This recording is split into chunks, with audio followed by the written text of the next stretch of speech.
AP ప్రభుత్వ ఉద్యోగులకు కూటమి ప్రభుత్వం దీపావళి కానుక ప్రకటించింది. ఉద్యోగులకు ఒక విడత డిఏ విడుదల చేస్తున్నామని ముఖ్యమంత్రి చంద్రబాబు ప్రకటించారు. ఇక నవంబర్ నుంచి ఉద్యోగుల ఖాతాల్లో డిఏ సొమ్ము జమ అవుతుందని తెలిపారు. ఇక దీనికి గాను నెలవారీగా 160 కోట్ల రూపాయలు వెచ్చించనున్నట్లు వెల్లడించారు. ఇక ఉద్యోగ సంఘాల ప్రతినిధులతో మంత్రివర్గ ఉపసంఘం సభ్యులు సుదీర్ఘంగా చర్చించారు. ఆ తర్వాత రాత్రి స్వయంగా ముఖ్యమంత్రి చంద్రబాబు వారితో భేటీ అయ్యారు. ఒక విడత డిఏతో సహా అనేక నిర్ణయాలను స్వయంగా ప్రకటించారు. ఇక ప్రభుత్వానికి ఆర్థిక వెసులుబాటు రాగానే పీఆర్సీని అమలు చేస్తామని హామీ ఇచ్చారు. అదేవిధంగా పోలీసులకు ఒక విడత ఈఎల్సీ ఇస్తామని, దీన్ని 2 సార్లుగా నవంబర్లో 105 కోట్లు, జనవరిలో 105 కోట్లు చెల్లిస్తామని సీఎం చెప్పారు.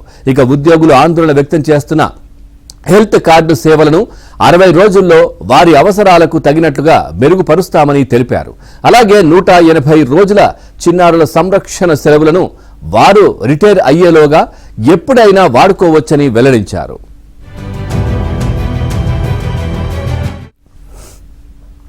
ఇక ఉద్యోగ సంఘాల కార్యాలయాలకు ఒకప్పుడు ఆస్తి పన్నుకు మినహాయింపు ఇచ్చామని, తర్వాత మున్సిపాలిటీలో ఆస్తి పన్ను కట్టాలంటూ వారికి జరిమానాల మీద జరిమానాలు వేశారని చంద్రబాబు చెప్పారు. ఇప్పుడు వాటన్నిటినీ రద్దు చేస్తున్నామని, ఇకపై ఆస్తి పన్ను కట్టాల్సిన అవసరం లేకుండా నిర్ణయం తీసుకుంటామని చెప్పారు. ఇక ఆర్టీసీ ఉద్యోగులకు సంబంధించి పెండింగ్లో ఉన్న పదోన్నతుల సమస్యను పరిష్కరించేందుకు చర్యలు తీసుకుంటున్నామని చెప్పారు.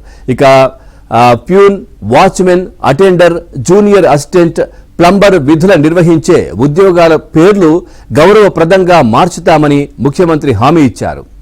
ఇక పోలీసులకు 4 విడతల సరెండర్ లీవులు సొమ్ము చెల్లించాలి. ఒక్కొక్క విడత దాదాపు 210 కోట్ల చొప్పున మొత్తం 835 కోట్లు ఉంటుందని ముఖ్యమంత్రి వివరించారు.